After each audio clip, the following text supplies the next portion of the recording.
Mais alors, pourquoi tous les chrétiens, tous les enfants de Dieu n'ont pas le même degré de puissance en ce qui concerne le Saint-Esprit? Alors, pourquoi d'autres enfants de Dieu sont-ils plus puissants que d'autres enfants de Dieu? Écoutez, c'est très intéressant. Pourquoi? Parce que l'objectif, c'est de vous amener à être des chrétiens puissants. Vous voyez? Au travers de cette vidéo, vous saurez pourquoi d'autres chrétiens sont plus puissants que d'autres chrétiens. Quelle est la cause? Et ça va vous amener vous aussi à chercher à devenir des chrétiens encore plus puissants. La première raison, allons-y, c'est que regardez, quand je prends par exemple 10 personnes vont se donner à Jésus-Christ, ces personnes vont venir à Jésus. Tous les chrétiens aiment Jésus-Christ, hein, ça je vous le dis, tous les chrétiens aiment Jésus-Christ. Mais il y a d'autres chrétiens qui vont manifester plus d'amour. Oh, je ne sais pas si je me fais comprendre. Attendez, je vais prendre un exemple. Regardez le père et la mère. Mais tous les enfants aiment le père et la mère, hein. Bon, prenons la mère parce que la mère elle est sacrée. Donc, tous les enfants aiment la mère. Les enfants filles comme les enfants garçons, personne ne déteste sa mère. Mais je vous le dis, parmi les enfants, vous allez voir, s'ils sont 4 enfants, il y en a qui auront plus d'amour. Oui, ça c'est clair. Il y en a qui vont manifester plus d'attachement, plus d'amour envers leurs parents. Mais c'est pareil que dans le monde chrétien aussi. Tous les chrétiens aiment Jésus-Christ de Nazareth. Oui, ça, on est d'accord avec ça. Celui qui n'aime pas Jésus-Christ de Nazareth, c'est qu'il n'a pas sa place au milieu du monde chrétien. Tous les chrétiens aiment Jésus-Christ de Nazareth. Mais je vous le dis, il y en a qui ont plus d'amour et qui manifestent plus d'attachement à notre Seigneur Jésus-Christ. Donc, vous voyez, déjà, dès le départ, déjà, regardez, entre les chrétiens, entre les enfants de Dieu, en ce qui concerne l'attachement et l'amour pour Jésus-Christ, regardez, il y a déjà 2 niveaux ici qui se présentent. Vous voyez, d'autres vont l'aimer plus, d'autres vont l'aimer encore plus, ainsi de suite. Mais ce n'est pas fini même. Regardez en ce qui concerne l'évangélisation. Il y a des chrétiens qui sont plus consacrés. Oui, bien aimés, oui. Il y a les chrétiens qui sont plus consacrés à l'œuvre de Dieu, l'œuvre de l'évangélisation, l'œuvre de gagner des âmes que d'autres chrétiens. Oui, il y a des chrétiens qui évangélisent, il y en a qui sont consacrés, mais il y en a encore qui sont plus consacrés à l'œuvre de notre Seigneur Jésus-Christ. Et moi, il y a un verset que j'aime beaucoup, et nous allons le lire ensemble. Le voici qui s'affiche là. Il y a plus de joie au ciel devant notre Dieu et devant les anges pour une seule âme qui se répand que pour 99 justes qui n'ont pas besoin de repentance. Ce verset-là veut dire tout simplement que lorsque un chrétien sur la terre, un enfant de Dieu, gagne un autre chrétien, ou une autre personne, je veux dire, qui était pécheur dans l'étape de péché, qui était dans le camp de Satan, dans les prisons sataniques, lorsque cet enfant de Dieu-là va gagner cette personne-là, va l'amener au royaume de la lumière, oui, cette personne-là va quitter les ténèbres pour venir à la lumière, regardez ce qui se passe dans le monde spirituel au ciel. Jésus-Christ nous révèle qu'il y a de la joie au ciel. Devant les anges, devant Dieu. Oui, les anges sont en train de danser. Oui, on joue la trompette parce qu'un enfant de Dieu sur la terre vient d'être sauvé, vient d'être converti.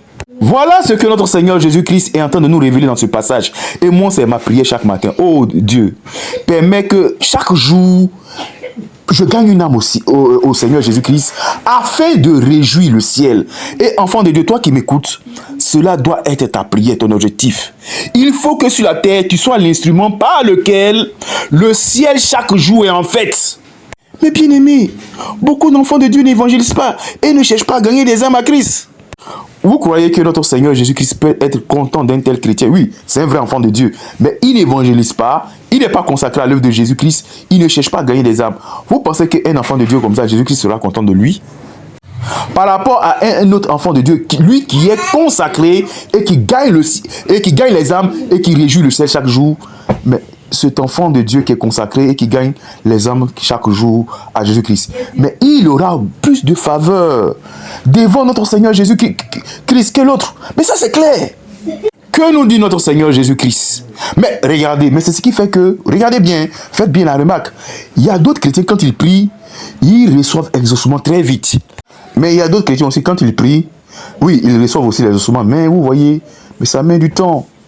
Mais pourquoi? Parce qu'il y a un, oui, qui a la faveur du roi, le roi des rois, notre Seigneur Jésus-Christ. Il y a des chrétiens qui ont la faveur de notre Seigneur Jésus-Christ. Parce qu'ils ont compris le désir de leur maître. Ils ont compris la personne de Jésus-Christ. Ils ont compris la volonté de Jésus-Christ. Ah, je vous le dis en même temps, j'en profite pour vous le dire. Écoutez-moi bien, Jésus-Christ aime beaucoup les chrétiens qui évangélisent. J'ai le Saint-Esprit et je sais très bien de quoi je suis en train de vous parler. On va développer ça plus tard. Mais je vous le dis déjà. Oh, Jésus-Christ aime beaucoup les chrétiens qui évangélisent et qui gagnent des âmes. Le Saint-Esprit, là, vous connaissez. Là, on a déjà dit ça dans les vidéos. Je sais que vous connaissez. Qu'est-ce que le Saint-Esprit aime? Ça, vous le savez. Oh! Bon, ça, vous le savez déjà. Le Saint-Esprit aime beaucoup la sainteté. Oh là là là là là. Si vous voulez être ami du Saint-Esprit, non, la sainteté, ça marche. La sainteté, je vous dis, vous serez camarade avec le Saint-Esprit. Non, bien aimé, je vous dis, si la chaîne Demeurons dans l'enseignement du Seigneur, vous aurez tous les secrets du monde spirituel. Ce que je viens de vous dire là, ne l'oubliez jamais. Cette chaîne chrétienne, Demeurons dans l'enseignement du Seigneur, dites toujours merci à Jésus-Christ d'avoir guidé votre pas sur cette chaîne-là. C'est la vérité de l'évangile. Jésus-Christ aime beaucoup l'évangélisation. Le Saint-Esprit aime beaucoup la sainteté. Ça, ce sont des secrets que je vous donne. Peut-être que vous le savez avant, peut-être que vous ne le savez pas. Mais si vous ne le savez pas, je vous le dis, c'est cela. Mais que nous dit notre Seigneur Jésus-Christ? Qu'il est le sceptre et nous sommes les sarments. Que si il y a un sarment qui porte beaucoup de fruits, Jésus-Christ dit quoi? Je vais l'émonder. C'est-à-dire, je vais l'accorder plus de puissance, plus de grâce, plus de faveur, afin qu'il gagne encore plus d'âmes pour envoyer au royaume des cieux, pour qu'il arrache beaucoup d'âmes du monde des ténèbres pour les envoyer dans la lumière. Mais ça, c'est clair. Mais vous voyez? Mais voici ce qui crée la différence entre les chrétiens.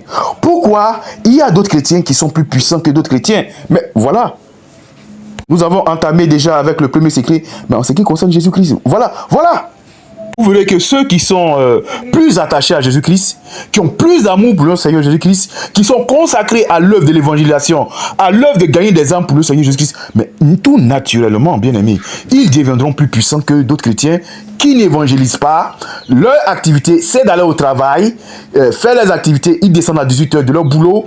Le week-end, ils n'évangélisent pas, ils vont à l'église les dimanches, ils reviennent à la maison. Mais ceux qui sont plus zélés, ils seront plus bénis, plus puissants. Excusez-moi, je mets entre parenthèses. Le fait de travailler et d'avoir une activité en tant que salarié ou bien avoir ses business, ça n'empêchera jamais à quelqu'un d'avoir une activité spirituelle et d'œuvrer pour notre Seigneur Jésus-Christ. Moi, j'ai été salarié. Aujourd'hui, je suis un homme d'affaires. Ça ne m'a jamais empêché vraiment de servir le Seigneur Jésus-Christ.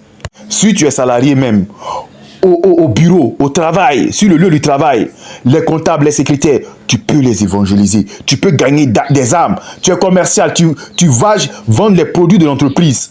Oui, pendant ton activité la journée, tu vas faire des prospections clients. Tu peux gagner des âmes. Parmi tes clients, tu peux conduire d'autres à Christ. Donc, le fait de travailler ne va jamais empêcher quelqu'un de servir Christ. Mais seulement qu'il y a des gens qui négligent l'œuvre de Jésus-Christ. Donc, voici une première remarque qui fait. La deuxième, c'est la prière. Il y a des chrétiens qui prient plus que d'autres chrétiens. Effectivement, lorsque vous priez, beaucoup, vous êtes plus en contact avec l'Esprit de Dieu. Vous avez encore plus de feu. Oui, ça fera que vous serez encore plus puissant que d'autres chrétiens. La troisième, le Saint-Esprit. Ceux qui marchent dans la plénitude du Saint-Esprit, qui connaissent le secret du Saint-Esprit, qui ont la conscience du Saint-Esprit, mais s'ils gardent le Saint-Esprit avec eux, par rapport à un autre chrétien qui n'a pas la plénitude du Saint-Esprit, bon, qui a perdu le Saint-Esprit, c'est tout clair que ce chrétien-là qui est rempli du Saint-Esprit, il sera encore plus puissant que l'autre enfant de Dieu. Pour avoir le Saint-Esprit, on a développé ça, il y a plusieurs vidéos, vous pouvez les regarder. L'autre raison encore, c'est que en ce qui concerne la parole de Dieu, oui, plus vous lisez la parole de Dieu aussi, plus vous avez encore plus de puissance, plus de pouvoir, plus vous connaissez la parole de Dieu. Vous savez, il y a des chrétiens qui ne lisent pas la Bible, qui ne font pas de recherche. Ce n'est pas bon pour vous. Ça va vous maintenir dans un état de bébé spirituel. Plus vous faites des recherches en ce qui concerne la vie chrétienne, oui, faites des recherches au travers de la parole de Dieu. Faites des recherches, cherchez les vérités. Il y a des choses que vous n'allez pas comprendre. Si vous ne comprenez pas, alors priez, demandez au Saint-Esprit de vous éclairer. Oui, dans la connaissance de la parole de Dieu, oui. je vous le dis, dans la connaissance de la parole de Dieu, alors là, vous allez devenir encore de plus en plus puissant. Qu'est nous dit la Bible dans le livre Osée, mon peuple périt parce qu'il lui manque la connaissance. Plus vous connaissez beaucoup de choses, les vérités bibliques, plus aussi spirituellement, vous êtes encore plus fort, plus ferme en Jésus-Christ. Donc, voici quelques éléments qui sont à la base du fait que il y a d'autres chrétiens qui sont plus puissants que d'autres chrétiens. Mais c'est simple. Imaginez-vous quelqu'un qui travaille au bureau. Nous, on est des comptables, nous partons au bureau, mais nous portons des paires de souliers. Mais quand je vois mes collègues qui sont dans les BTP, qui travaillent dans les bâtiments, les maçons, mais eux, ils portent des chaussures de sécurité. Vous voyez, ils portent des chaussures de protection vraiment qui est plus solide. Vous voyez? Mais c'est cela. Lui, il va travailler dans les bâtiments. Il y a beaucoup de risques. Donc, il a besoin des habits de protection, des chaussures de protection, des gants de protection. Il a besoin d'être plus équipé, plus protégé. Bon, que quelqu'un qui a un simple contact qui travaille dans un bureau. C'est pareil aussi. Dans le monde spirituel, il y a les chrétiens qui vont évangéliser dans des prisons. Prier pour des malades. Même souvent, même prier, on dit des personnes sont décédées. Ils vont prier.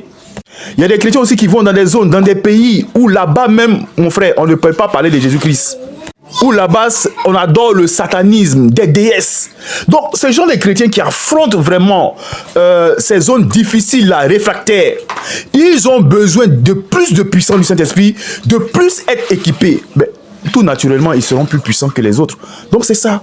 Donc, voici quelques éléments qui vont nous permettre qui sont à la base du fait que d'autres chrétiens sont plus puissants que d'autres. Donc, maintenant, vous les connaissez. Donc, à vous maintenant de vous positionner. À vous de vous positionner sur la bonne branche pour que vous soyez plus puissant en Jésus-Christ. Et cette étude-là, elle est très bonne. Pourquoi? Regardez ceci. Et c'est pourquoi je vous dis, cherchez à devenir de plus en plus puissant. Non, ne restez pas à l'étape de bébé spirituel.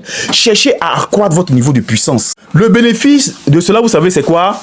Tu as la faveur de Jésus-Christ. Tes prières sont plus exaucées. Tu vas voir qu'il y aura plus de miracles dans ta vie. Oui, tu vas prier pour des malades, pour des sourds et muets. Tu verras plus de miracles. Tu seras plus puissant. Tu vas détruire plus le monde des ténèbres. En ce qui concerne les dons de révélation, là, on n'en parle pas. Tu auras la révélation parce que tu as le Saint-Esprit. Tu auras beaucoup de révélations. Mais regardez les vidéos que je vous montre sur la chaîne d'Emeraude dans l'enseignement du Seigneur. Regardez les vidéos que je vous présente. Le secret de la richesse, le secret des étoiles.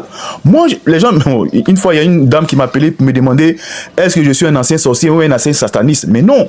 Mais c'est par le Saint-Esprit que j'ai eu une très bonne connaissance du monde spirituel. Oui, quand tu sais le Seigneur Jésus-Christ, le bénéfice de cela, je vous le dis, tu auras beaucoup de révélations. Ça va faire que les dons du Saint-Esprit seront plus manifestés en toi. Et le plus grand bienfait dans cela, il y a beaucoup de grands bienfaits, mais on ne peut pas tout citer sinon la vidéo sera trop longue. Mais le plus grand bienfait, c'est qu'en étant de plus en plus puissant en Jésus-Christ, alors là, tu garantis ton entrée dans le ciel, ton entrée au paradis. Tu vois, tu es en train de construire une maison au ciel. Oh non, bien aimé, c'est bien d'aller en profondeur avec Jésus-Christ, de chercher à croître spirituellement. Ne restez pas toujours des bébés spirituels. Alors que le Seigneur Jésus-Christ vous bénisse. Je sais que vous avez compris l'intérêt de cette vidéo. On ne peut pas tout dire, mais je vous ai dit c'est un secret, un aperçu. Que le Seigneur Jésus-Christ vous bénisse. À la prochaine vidéo. Amen.